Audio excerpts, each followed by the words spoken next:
ഇന്നത്തെ ചോറിനുള്ള തോരനാണ് ഞാൻ തയ്യാറാക്കുന്നത്. ഇന്ന് ബ്രോക്കോളിയാണ് തോരൻ വയ്ക്കുന്നത്. ബ്രോക്കോളി വളരെ ഹെൽത്തിയാണ്. നമുക്ക് ചോറിനൊക്കെ കഴിക്കാനായാലും നല്ല ടേസ്റ്റാണ്. ബ്രോക്കോളി നമ്മൾ ചെറുതായിട്ട് ഇങ്ങനെ കട്ട് ചെയ്തെടുത്തിട്ട് ചോപ്പറിലേക്ക് ഇട്ടിട്ട് നന്നായിട്ടൊന്ന് ചോപ്പ് ചെയ്തെടുത്തിട്ട് വേണം നമ്മൾ തോരൻ വയ്ക്കാം. കട്ട് ചെയ്ത് ഞാൻ കുറച്ച് ഇതിലിട്ടിട്ടുണ്ട്. നമുക്കൊന്ന് ചോപ്പ് ചെയ്തെടുക്കാം. ഇത് ചോപ്പ് ചെയ്തെടുക്കുമ്പോൾ ഇങ്ങനെ ഇരിക്കും. ബ്രോക്കോളി എല്ലാം ഞാൻ ചോപ്പ് ചെയ്തെടുത്തു. ഇത്രയുണ്ട്. ഇതിലേക്ക് ചേർക്കാനായി ഒരു മീഡിയം സൈസ് ഓനിയൻ കൂടി ചോപ്പ് ചെയ്തെടുക്കണം.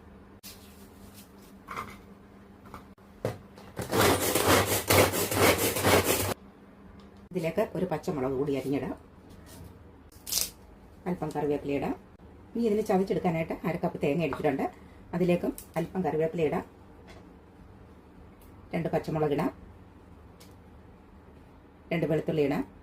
1/2 സ്പൂൺ മഞ്ഞൾ പൊടി ഇടാം. കുറച്ച് ചെറിയ ജീരകം ഇടാം. ഇതെല്ലാം കൂടി ചതച്ചെടുക്കണം. ഒരുപാട് അങ്ങ് അരിഞ്ഞു പോകരുത്. ജസ്റ്റ് ഒന്ന് ചതച്ചെടുക്കാം. ഇതൊന്ന് ചതച്ചെടുക്കാം. ഇത് തോരൻ വെക്കാനായി വെളിച്ചെണ്ണ തന്നെ ഒഴിക്കണം. വെളിച്ചെണ്ണ ഒഴിക്കുമ്പോഴാണ് ഈ തോരന് നല്ല ടേസ്റ്റ് കിട്ടുന്നത്. അല്പം കടുകിടാം. കടുകെല്ലാം പൊട്ടി ഇതിലേക്ക് നമ്മൾ അരിഞ്ഞു വെച്ച എല്ലാ സാധനങ്ങളും കൂടി ഇട്ട് കൊടുക്കാം. ഇതിലും അല്പം മഞ്ഞൾ പൊടി ഇട്ട് കൊടുക്കണം. അത് ഈ ബ്രോക്കോളിയുടെ കൂടെ മഞ്ഞൾ പൊടി ചെറുതായിട്ടൊന്ന് പിടിക്കും. ആവശ്യത്തിനുള്ള ഉപ്പ് ഇട്ട് കൊടുക്കാം. ഇതിന് വെള്ളമൊന്നും ഒഴിക്കേണ്ട ആവശ്യമില്ല. അതെല്ലാം കൂടി നന്നായിട്ട് ഇളക്കിയിട്ട് ഇതിന്റെ ആവിയിൽ തന്നെ വേകാനുള്ളതേ ഉള്ളൂ. ഇതിന്റെ വില കാണുമ്പോൾ ചിലപ്പോഴൊക്കെ നമ്മൾ വാങ്ങിക്കാതെ പോന്നിട്ടുണ്ട്. പക്ഷെ എപ്പോഴും നമ്മളങ്ങ് വാങ്ങിക്കാതെ പോകേണ്ട കാര്യമൊന്നുമില്ല. ഇതും വല്ലപ്പോഴും ഒക്കെ നമ്മളൊന്ന് പാകം ചെയ്ത് കഴിക്കണ്ടേ.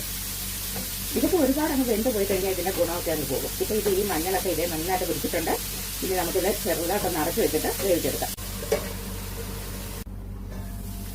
ഇതൊന്ന് ഇളക്കിയിട്ട് കൊടുക്കാം. അല്പസമയം കൂടി ഇരുന്ന് വേകട്ടെ. ഇപ്പൊ ഇത് വെന്തിട്ടുണ്ട്. ചതച്ച് വെച്ച അരക്ക് ഇതിലേക്ക് ഇട്ടു. നന്നായിട്ട് എല്ലാം കൂടി ഒന്ന് ഇളക്കി കൊടുക്കാം. തോരൻ വെക്കുന്നൊന്നും ഒരു വലിയ ജോലിയൊന്നുമില്ല. ഇതൊക്കെ ഞാൻ ഇങ്ങനെ തോരൻ വെക്കുന്നത് കാണിക്കുന്ന എന്തിനാണെന്ന് അറിയാം. നമ്മൾ എവിടെയെങ്കിലുമൊക്കെ യാത്ര ചെയ്യുന്ന സമയത്ത് നമ്മുടെ വീട്ടിലെ മക്കളാണ്, ഹസ്ബൻഡാണ്, അവിടെയൊക്കെ ഉള്ളതെങ്കിൽ അവർക്കും ഇത് കാണാൻ പറ്റും. ഇതൊക്കെ നമ്മൾ വീഡിയോ ആക്കിയിട്ട് ഇത് തോരൻ വെക്കാൻ അറിയാത്തവർക്ക് മാത്രമല്ല, നമ്മുടെ വീട്ടിലുള്ളവർക്കും നമ്മളുടെ പ്രസൻസ് ഇല്ലാതെ തന്നെ അവർക്ക് ഇത് നോക്കി ചെയ്യാൻ പറ്റും. ഞാൻ ഇടയ്ക്കൊക്കെ ഇവിടെ ഇല്ലാതെ വരുന്ന സമയത്ത് ഹസ്ബൻഡ് എന്നോട് പല കാര്യങ്ങളും ചോദിച്ചിട്ടുണ്ട്. അതെങ്ങനെയാണ് തോരൻ വെക്കുക, ഇതെങ്ങനെയാണ് കറി വയ്ക്കുക. ഇപ്പോഴത്തെ ഇങ്ങനെയൊക്കെയുള്ള വീഡിയോ ഒക്കെ എടുത്തിരുന്നത് കൊണ്ട് അതൊക്കെ പഠിക്കുന്നുണ്ട്. ഇത് നമുക്ക് മാത്രമല്ല, ഇപ്പം വളർന്നു വരുന്ന നമ്മുടെ മക്കൾക്കൊക്കെ ആയാലും ഇതൊക്കെ തോരൻ വെച്ച് കഴിക്കാൻ പറഞ്ഞാൽ അതെനിക്ക് അറിയില്ല എന്ന് പറയാൻ പറ്റില്ലല്ലോ. നമ്മളിതൊക്കെ ഇങ്ങനെ എടുത്തിടുമ്പോഴേ ഇപ്പോഴാണ് നമ്മുടെ മക്കളൊക്കെ പുറത്തോട്ടൊക്കെ പഠിക്കാനും ഒക്കെ പോകുന്ന ഉടനെ അവർക്കൊക്കെ ഇത് ഒരുപാട് ഉപകാരം ചെയ്യും. എന്റെ വീഡിയോ മാത്രമല്ല, ഈ വീഡിയോ ഇടുന്ന പലരുടെയും കുഞ്ഞുങ്ങൾക്ക് ഒരുപാട് ഉപകാരം ചെയ്യാറുണ്ട്. അപ്പോൾ ഇങ്ങനെയാണ് ബ്രോക്കോളി തോരൻ വയ്ക്കുന്നത്. നിങ്ങൾ കണ്ടല്ലോ. ഇത് നമ്മൾ അല്പം കഴിച്ചു നോക്കിയാൽ പിന്നെ നമുക്ക് ഈ തോരൻ മാത്രമായിട്ട് കോരി കഴിക്കാൻ തോന്നും. അത്ര ടേസ്റ്റാണിത്.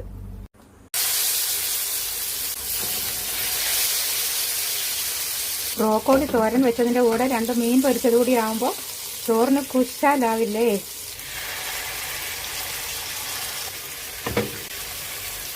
ഒരു കറിവേപ്പില കൂടി വെച്ചു കൊടുക്കാം.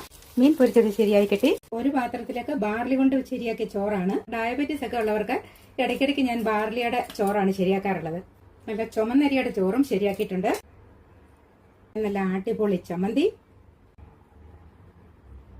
ബ്രോക്കോളി കൊണ്ട് തയ്യാറാക്കിയ തോരൻ, നല്ല അടിപൊളി മീൻ പൊരിച്ചത്. ഇത് നോക്ക്. ഇതൊക്കെ കണ്ടു കഴിഞ്ഞാൽ നമ്മുടെ ഉച്ചഭക്ഷണം അടിപൊളി സൂപ്പർ അല്ലേ. ഇതാണ് ഇന്നത്തെ ലഞ്ച്. ഇത്രയും രുചികരമായ ഒരു ലഞ്ച് കിട്ടിയാൽ കഴിക്കാൻ ഇഷ്ടപ്പെടാത്തവരായിട്ട് ആരാണുള്ളത്? ബാർലിയിൽ തയ്യാറാക്കിയ ചോറും കുത്തരിയിൽ തയ്യാറാക്കിയ ചോറും. ഇതാണ് ഇന്നത്തെ ഉച്ചഭക്ഷണം. അപ്പൊ അടിപൊളിയായിട്ട് നിങ്ങൾ ഇതുപോലെ ശരിയാക്കി കഴിക്കൂ. നിങ്ങൾക്ക് ഈ വീഡിയോ ഇഷ്ടപ്പെട്ടാൽ നിങ്ങൾ ലൈക്ക് ചെയ്യണേ, നിങ്ങൾ സബ്സ്ക്രൈബ് ചെയ്യണേ. വീട്ടിലുള്ള എല്ലാവരും അടിപൊളിയായിട്ട് ഉച്ചഭക്ഷണം കഴിക്കും. Thank you for watching.